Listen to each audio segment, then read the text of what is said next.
The next myth is that soft chambers or mild pressure can do everything that hard chambers and higher pressure can do. And again, that is absolutely not true. Mild pressures create more mild effects. They still increase atmospheric pressure, and you can still increase the percentage of oxygen that the patient is breathing, which means when you combine an increased amount of atmospheric pressure with an increased percentage of oxygen, you can multiply those two numbers together, and that is the pressure of oxygen. So the total pressure times the percentage of oxygen gives you the actual dosage of oxygen, the pressure of oxygen, and that pressure of oxygen is the driving force for absorption. And so, yes, I just finished saying that as soon as we have that increased pressure of oxygen, we're changing physiology.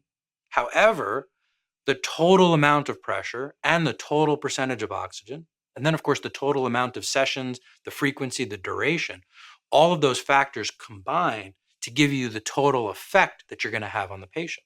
So if you did 30 hours of treatment in a 1.3 atmospheric environment, and you did 30 hours of treatment at a 2.4 atmospheric environment, you should not expect the same results. And anyone claiming that you would get the same results is certainly not giving you accurate information. Those are obviously two very different therapies, which are going to result in two very different results. It doesn't mean that one is going to be effective and the other one isn't. It just means that they're going to be different.